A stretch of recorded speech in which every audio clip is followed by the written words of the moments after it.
Bonjour à tous, aujourd'hui nous allons voir un tutoriel de comptabilité générale sur les opérations d'inventaire et nous allons voir les factures d'avoir à établir ou à recevoir.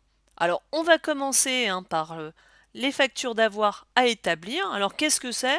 Parfois on a des factures d'avoir à établir pour des retours de marchandises. Il est aussi possible par exemple d'avoir des réductions ou des ristournes donc à rattacher sur des ventes de l'exercice en cours, mais les factures vont être faites sur l'année suivante. Donc, comme on a toujours ce principe d'indépendance des exercices, on va constater ces opérations sur l'année N-1. On voit ça à l'aide d'un petit exemple. Alors, on commence avec donc une ristourne qui est calculée en fonction des ventes. Donc, à la fin de l'exercice, la ristourne est donc d'un montant de 10 000 euros. Donc, on aura donc la facture d'avoir qui sera envoyée qu'à la fin du mois de janvier N+1. Donc qu'est-ce qui va se passer au 31/12? Eh ben, on va tout simplement enregistrer notre rabais remise ristourne, donc de façon classique. Néanmoins, il y a deux choses que l'on va intégrer entre deux.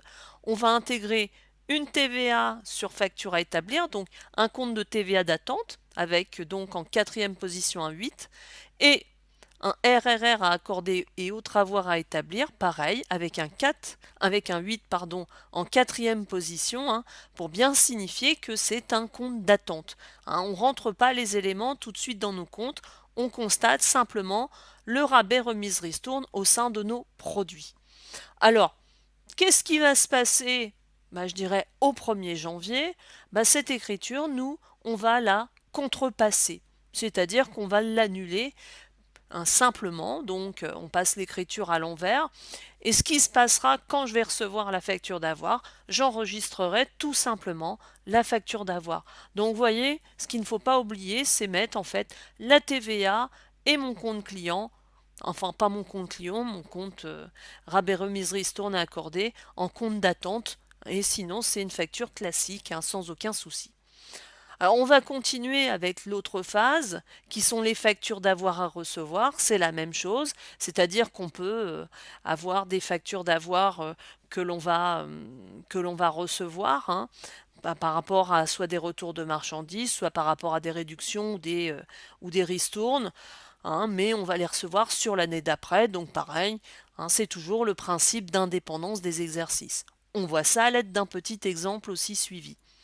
Donc au niveau de l'exemple, on a des marchandises livrées le 15 décembre, la facture avait été enregistrée, par contre ma livraison comporte un lot de marchandises non conformes qui ont été retournées, on retourne 3 000 euros de marchandises. Donc c'est tout simplement un retour de marchandises que l'on va avoir. Donc retour de marchandises, c'est une facture d'avoir. On a bien mon compte 607 que l'on crédite, et en face on va avoir on a une TVA d'attente, donc 44 586, donc toujours le 8 en quatrième position pour bien dire que c'est un compte d'attente, et puis mon RRR à obtenir, pareil, en compte d'attente, toujours avec ce 8 en quatrième position. Donc cette écriture se fait au 31/12. Au 1er janvier, qu'est-ce qui se passe? Je contrepasse cette écriture tout simplement dans mes comptes, c'est-à-dire que je vais annuler mon achat de marchandises, ma TVA et mon RRR à obtenir. Donc, et qu'est-ce qui se passera quand je vais recevoir la facture d'avoir? Je l'enregistrerai tout simplement dans mes comptes.